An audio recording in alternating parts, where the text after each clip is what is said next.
دوستان عزیز، گفتین قدیما تا بد نبینی به نیکی سر نمیمونی. از همین سبب خدا آفریده چشم آدمیزاد رنگی سفید داره و رنگی سیاه داره. با کدام رنگ آدم میبینه، دنیا میبینه؟ با رنگی سیاهی چشم کتی. چون که میگه تا تاریکی نبینی قدر روشنایی نمیدانی.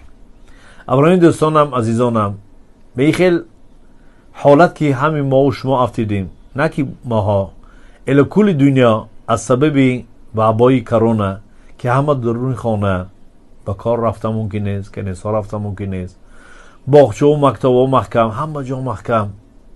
دوستان عزیز، هر یک ما حاضر حیرانی که خیلی یک توی شو یک توی رو بیم، حیران که یک تفلی بانان شو تفلی بانان رو بیم.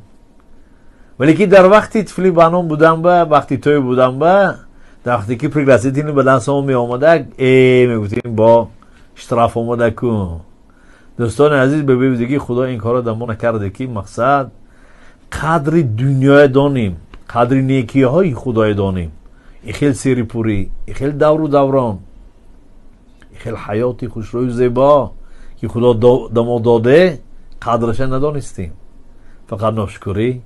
این دولت بین، این زمان بین، این اینای بین، آدمای بین، نمیدانیم یک شکر خدایی که بجا ناردیم. دوستان عزیز، خدا میگه که تو حالا این قدرش ندانستی، من با تو حالا با رحمانیت یک حال میکنم که خدا نکرده کشتن نه، مردن نه، کسلی نه، هیچی نه.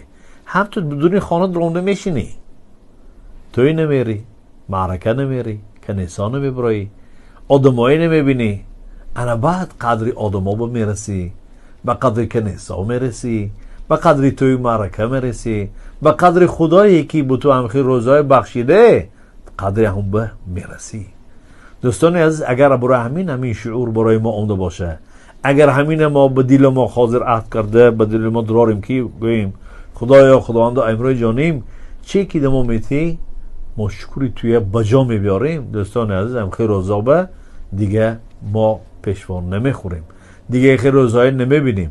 میتونم که دوستان عزیزم هر یک نیکی که خدا به ما و شما میکنه شکر خدای همیشه بجا بیاریم، قدری هم دیگری دانیم، قدر سری پوریه که خدا به دنیا داده دانیم. بزخوت همین انشاءالله با امدین میل خموشیق و روزای نیکی ارزان شویم. آمین و آمین. سلامت باشتان. بنده شما، دعاگوی شما، هلال بن منخیم خیموف.